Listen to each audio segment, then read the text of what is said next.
La parole est à monsieur Charles de Courson.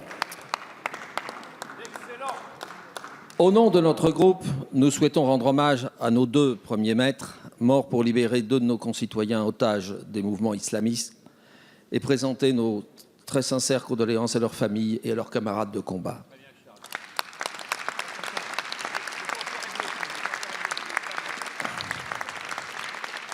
Ma question s'adresse à Monsieur le ministre de l'Économie.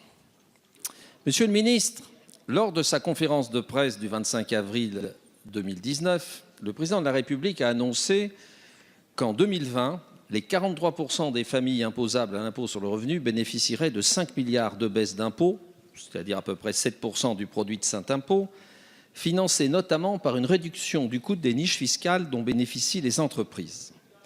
Vous avez même précisé dans un interview dans Les Échos le 2 mai, je cite, « La baisse des impôts ne sera pas financée à crédit, elle le sera notamment par la réduction des niches fiscales ». Cette décision présidentielle incite notre groupe Liberté et Territoires à vous poser 3 questions. Première question. Faire payer même partiellement aux entreprises la baisse de l'IR pesant sur les ménages, c'est passer d'Adam Smith à John Maynard Keynes, ou d'une politique de l'offre à une politique de la demande. Après 2 ans d'exercice du pouvoir, pouvez-vous nous confirmer ce changement complet de politique économique? Deuxième question. Vous avez déclaré le 26 avril, Monsieur le ministre, que 90% des contribuables imposables, soit 15 millions de foyers, bénéficieraient de cette baisse sur le revenu. Pouvez-vous nous indiquer selon quel mécanisme les 10% de contribuables les plus aisés ne bénéficieront pas de cette baisse? Et selon quel mécanisme les autres contribuables en bénéficieront? Et troisième, et je vous rassure, dernière question, quels sont parmi les 34 milliards de niches fiscales dont les entreprises sont bénéficiaires à l'exclusion du crédit d'impôt recherche qui représente 6 milliards d'euros, celles que vous envisagez de réduire ou de supprimer? Merci, monsieur de Courson. La parole est à monsieur Olivier Dussopt, secrétaire d'État auprès du ministre de l'Action et des Comptes publics. Merci, Monsieur le Président. Mesdames et Messieurs les députés, Monsieur le député Charles de Courson, vous nous avez interrogé sur la politique fiscale du gouvernement et tout à l'heure, Bruno Le Maire, ministre de l'Économie et des Finances, a eu l'occasion de vous répondre en soulignant l'objectif qui est le nôtre de baisser le taux de prélèvements obligatoires pesant tant sur les ménages que sur les entreprises. Pour les entreprises, cela se traduit par une trajectoire de baisse de l'impôt sur les sociétés, vous le savez, de 33,3 à 25%. Cela se traduit aussi par une simplification et une lisibilité d'un certain nombre d'aides à la compétitivité qui avaient été décidées sous forme du CICE et qui, depuis le 1er janvier, ont été transformées en allègements pérennes de cotisations.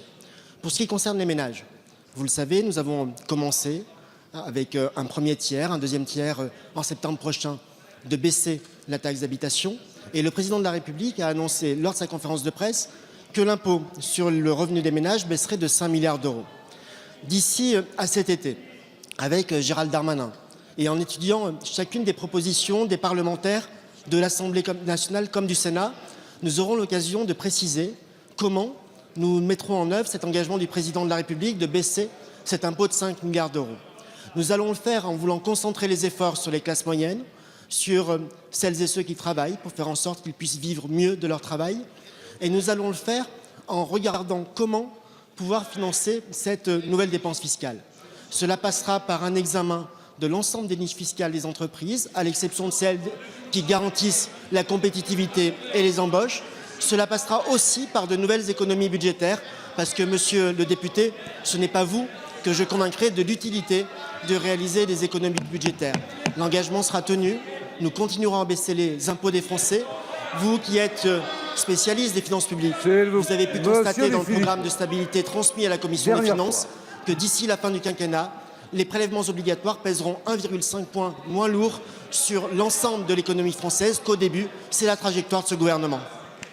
Merci, monsieur le ministre.